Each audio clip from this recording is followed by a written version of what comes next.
besides Zelensky and Putin, like what's next for you? Like where does this go? How does this evolve? And I know the Twitter platform's evolving, and they're also talking about potentially video coming in, but will that potentially change or even ruin what you've built?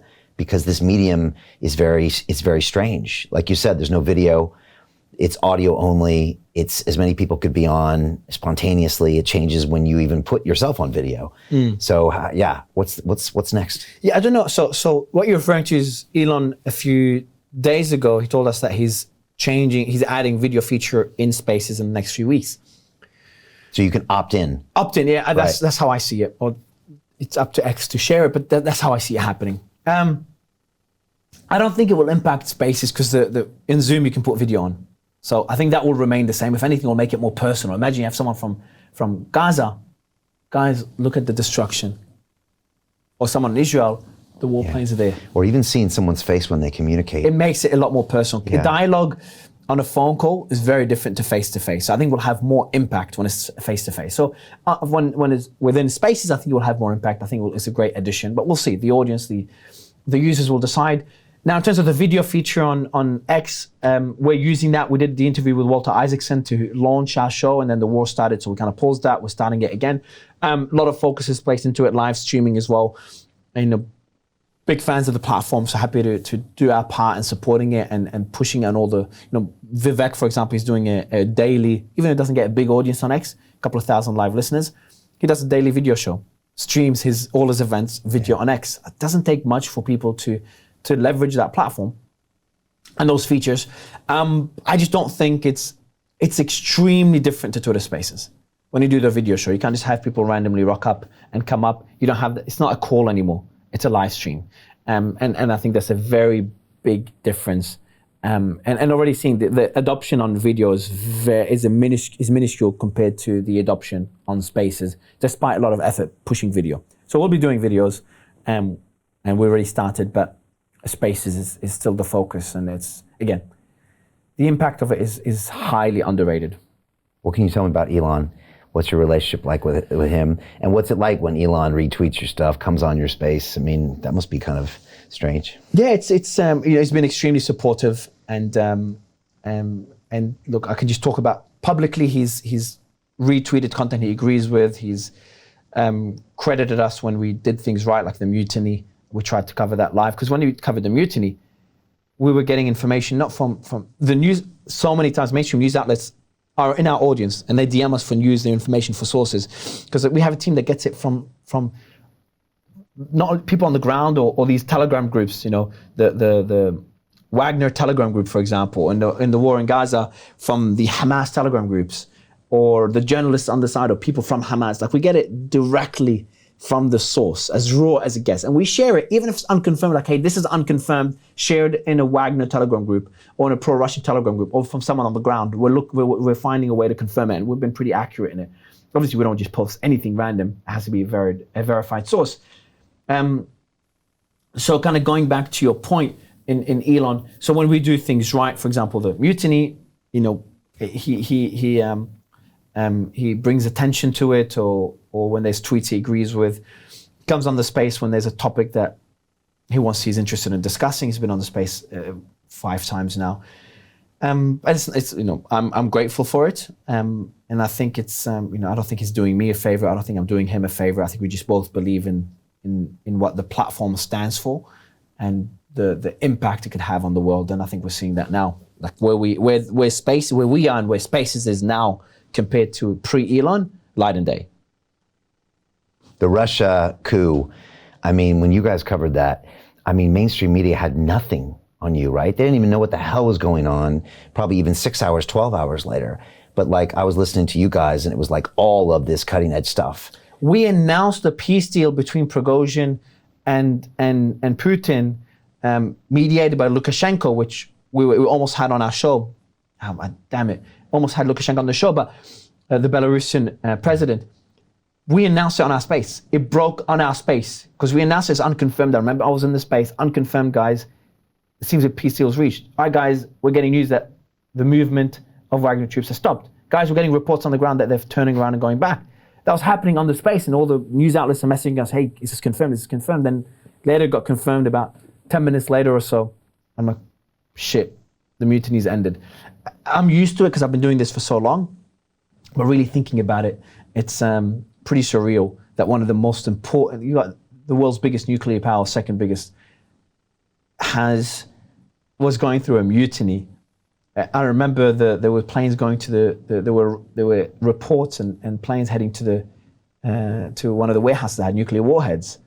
I think Wagner wanted to take control of that, not confirmed. And we had military analysts watching the planes. Guys, there's an airplane heading from I think the southern Russia where Wagner, the initial base that Wagner took over, the initial region, heading from there to the nuclear warhead storage facility or whatever it was, which is concerning, but we don't know where they're heading there. Later, news kind of caught up to it. Things started leaking that, hey, there were reports of X, Y, Z, but we kind of saw those planes head there. We saw the planes head from Moscow up towards, I can't remember, up north to where Putin's home is, and then back to Moscow. And we started seeing all those movies trying to make sense of it all. So that was it lasted one day, but the repercussions, if it actually proceeded and a peace deal wasn't reached, could have changed the world we live in. And I genuinely get, what worries me the most is when events like this are happening, I know that on a personal level, I need to prepare for it. Like if things get worse in Russia, things escalate, if Prigozhin does take over the Kremlin, what happens next? He's more extreme when it comes to the war in Ukraine. Will things escalate there? How will the US respond? What will that lead to? I've got family in different countries. Should I prepare for it? Should I head to a safe zone? I have to think of all this and talk to my team behind the scenes while covering the war and with the world watching. I've had the same thing happen in the war in Gaza. So these are surreal moments. When it comes to the mutiny, I respect that. We had a responsibility being and I think we did a good job, otherwise the world wouldn't be listening, in covering the news, breaking and saying what's confirmed, what's unconfirmed. And our hit rate in the unconfirmed news, pretty close to 100%. I think the team did an incredible job. We confirmed the first Russian warplane that got hit by the Wagner group as they were heading towards Moscow. We confirmed we started a bit late, not essentially when the mutiny started, we started about half an hour in, because we didn't know whether the mutiny is confirmed. Is that one-off? Prigozhin's a very vocal guy. And they're breaking the peace. The peace agreement was probably that's one of the biggest relief. It was just hard to believe, but and then what happened before that? Remember, that was right after an interview with the former Prime Minister of Pakistan, one of the most polarized, the Trump of Asia, the Trump of Pakistan, which is already a surreal moment for me. Because in Pakistan, to have it's like having Trump more than having Trump on his face, because Trump does public appearances all the time. It's like, I'd put it in the top 5 people that are the most important to have on stage and the most difficult to have on stage. Him, Kim Jong-un, Putin, etc. That's how big, or Xi Jinping, that's how big Imran Khan is and was. And then considering that there was protests in Pakistan and he was about to go to jail, and he's in jail now, prior to the elections, that was a big moment for me. And for that to happen, not long after the submersible, right before the mutiny, and the mutiny happening while I have him on stage and covering the mutiny, one of the biggest events of the year, live for 24 hours, and then heading to LA and everything that happened afterwards with the hit pieces. It's one of the more surreal months that I've ever had in my life.